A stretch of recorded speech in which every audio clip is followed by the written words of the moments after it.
বলেন আমার ছেলেটা খুব খারাপ, শুধু শাশুড়ির কথা শুনে, আর আমার মেয়ের জামাইটা খুব ভালো, কারণ সে শুধু আমার কথা শুনে। কথা শুনলে মেয়ের জামাই ভালো, আর কথা না শুনলে নিজের ছেলেও খারাপ। আজকে বিএনপির হয়েছে সেই সুবিধাবাদের রোগ। অন্তর্বর্তীকালীন সরকার প্রবর্তিত অধ্যাদেশগুলোর মধ্যে যেগুলো ক্ষমতাকে বৃদ্ধি করে সরকারের এবং সরকারের আরো নিয়ন্ত্রণ প্রতিষ্ঠা করতে সহায়তা করে, সেই সকল অধ্যাদেশগুলো বিএনপির খুব পছন্দ।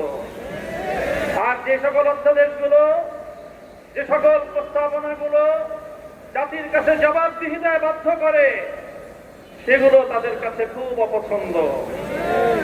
তাই আমরা মনে করি বিএনপি আজ যে রাজনীতি করছে সুবিধাবাদের রাজনীতি। আমরা নির্বাচন পূর্ববর্তী সময়ে বিএনপির আরেকটি চরিত্র লক্ষ্য করেছি, সেটা হলো তলে তলে বিএনপি সারা দেশে গণভোটে ন্যায়ের পক্ষে ক্যাম্পেইন করেছে, কিন্তু প্রকাশ্যে সে ন্যায়ের পক্ষে কথা বলার দুঃসাহস তাদের ছিল না, সেই সৎসাহস তাদের ছিল না। এই জন্য লক্ষ জনতার সামনে বিএনপি প্রধান জনাব তারেক রহমান সাহেব গণভোটে হায়ের পক্ষে তিনি ক্যাম্পেইন করতে বাধ্য হয়েছেন। আমি জিজ্ঞাসা করি, উপরে এক কথা তলে তলে আরেক কথা বলে, এটাকে আমাদের দেশে কি বলে? মুনাফিকি বলা হয়। তাই আজ বিএনপির রাজনীতির দুই বুনিয়াদ, দুটি নীতি জাতির সামনে স্পষ্ট। এক হলো মুনাফিকের রাজনীতি, আর এক হলো সুবিধাবাদের রাজনীতি।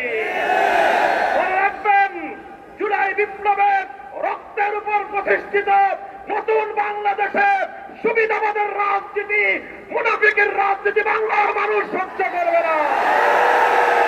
জনগণের পক্ষে, দেশের পক্ষে আপনারা যদি অবস্থান গ্রহণ করতে ব্যর্থ হন, দেশের জনগণের ম্যান্ডেটকে যদি আপনারা বৃদ্ধাঙ্গুলি প্রদর্শন করেন, বারবার বলছি, এদেশের জনগণের গণরায়কে যদি হাইকোর্ট দেখান, এদেশের জনগণ রাজপথে আপনাদেরকে মোকাবেলা করবে ইনশাআল্লাহ।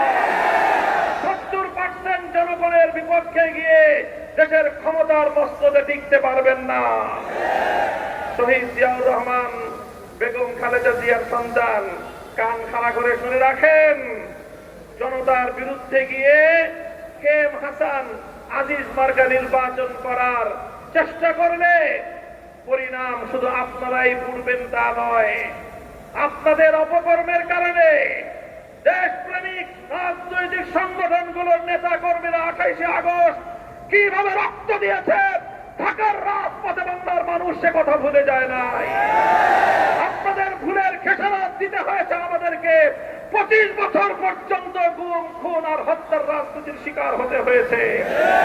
তাই আমরা চাই ভালোয় ভালোয় দেশ পরিচালনা করেন, জনগণের রায়ের প্রতি শ্রদ্ধা প্রদর্শন করেন, অন্যথায় রাজপথে, সংসদে আমরা আপনাদেরকে মোকাবেলা করবো ইনশাআল্লাহ।